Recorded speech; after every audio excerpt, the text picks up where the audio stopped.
Bienvenue!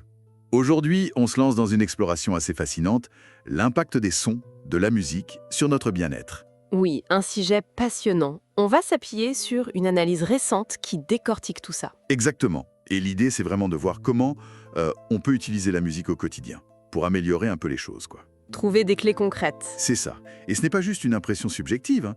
La science le montre bien. Ah non, pas du tout. La musique, ça joue sur notre chimie interne.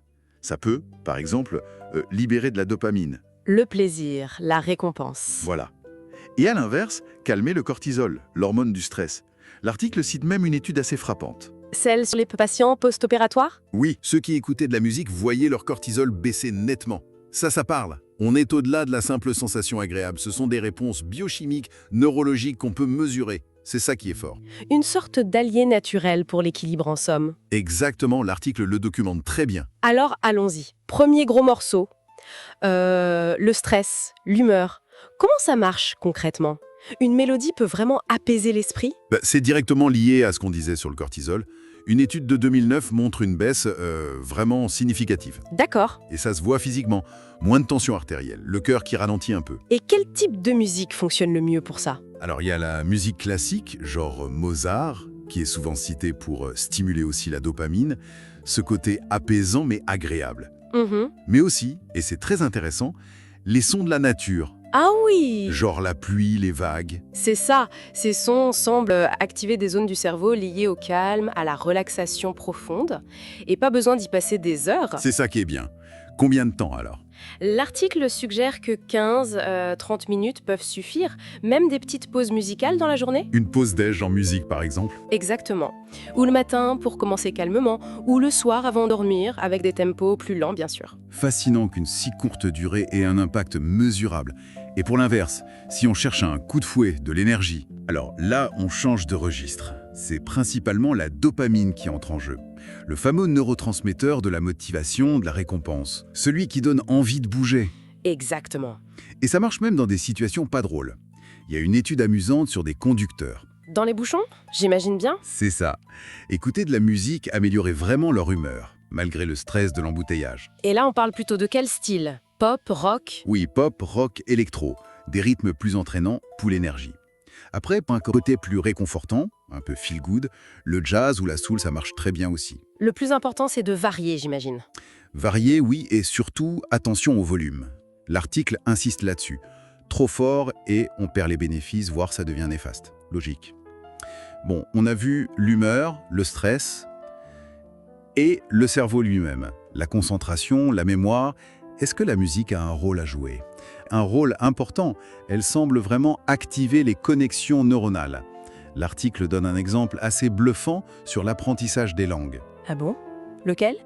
Apprendre le hongrois, réputé difficile, serait facilité par le chant. La mélodie, le rythme aideraient à mieux fixer les mots, les structures. C'est incroyable ça. On n'y pense pas forcément. Et pour se concentrer au travail? Là, c'est souvent la musique classique, instrumentale, qui est recommandée. Bach, Mozart, ça stimulerait le cortex préfrontal. La zone de la planification, de l'attention? Exactement. Et si on va plus loin, jouer d'un instrument, ça c'est encore autre chose. Ça renforce la matière grise, carrément. Donc, pour bosser intensément, plutôt de l'instrumental, sans parole. Pour éviter que les paroles ne distraient. C'est fou cet impact, ça dépasse l'émotionnel, ça touche le physique aussi. Le sommeil, le sport. Tout à fait. L'article aborde aussi ces points. Pour le sommeil, on retrouve les sons de la nature, très efficaces. Une étude sur des insomniaques a montré de bons résultats. Et pour le sport? Ça motive, c'est sûr, mais est-ce que ça améliore vraiment la performance? Apparemment oui. La musique aide à synchroniser le mouvement avec le rythme. Ça peut réduire la perception de l'effort. Ah, intéressant. Une étude sur des coureurs le montre bien. Le tempo idéal se situerait souvent entre 120 et 140 battements par minute. Assez dynamique. Et la douleur? J'ai lu que ça pouvait aider. Oui, c'est un autre aspect fascinant. Pour des douleurs chroniques, comme la fibromyalgie, ou même après une opération, ou pour des migraines. Comment ça marcherait? Probablement via la libération d'endorphines, nos antidouleurs naturelles.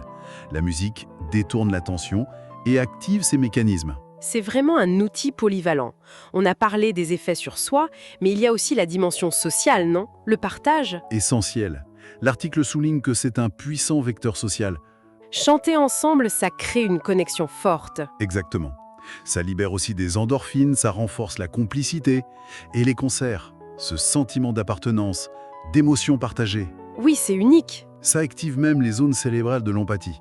C'est pour ça que c'est utilisé en thérapie de groupe, pour briser l'isolement. C'est un langage universel. C'est parfait. Bon, c'est très riche tout ça. Alors, concrètement, comment on intègre ça facilement? Quels conseils pratiques on retient?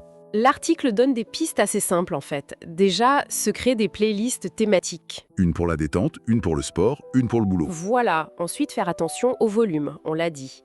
Varier les styles aussi, pour ne pas saturer. S'accorder des moments de silence. Important aussi, le silence. Oui, trouver un équilibre entre l'écoute solo et les moments musicaux partagés. Et surtout peut-être associer consciemment la musique à certaines routines. La musique pour courir, la musique pour se concentrer, la musique pour se relaxer avant de dormir. C'est ça, rendre l'association automatique. Donc, pour résumer, la musique, c'est une ressource incroyable, accessible. Calmer l'esprit, booster l'humeur, stimuler le cerveau, soutenir le corps et même renforcer les liens sociaux. C'est une belle synthèse.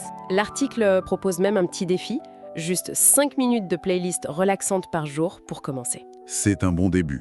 Et si je peux ajouter une petite pensée pour ouvrir un peu? Oui, bien sûr. L'analyse se concentre beaucoup sur l'écoute, sur la réception. Mais on pourrait se demander, qu'est-ce qui se passerait si on passait plus souvent à la création? Ah, faire de la musique soi-même. Oui, même modestement. Chanter sous la douche, tapoter un rythme, apprendre 3 accords. Comment cet acte de faire de la musique, et pas juste d'écouter, pourrait remodeler notre cerveau, notre bien-être, peut-être différemment encore? C'est une excellente question. Passer de consommateur à créateur, même un tout petit peu. Voilà une piste à explorer peut-être.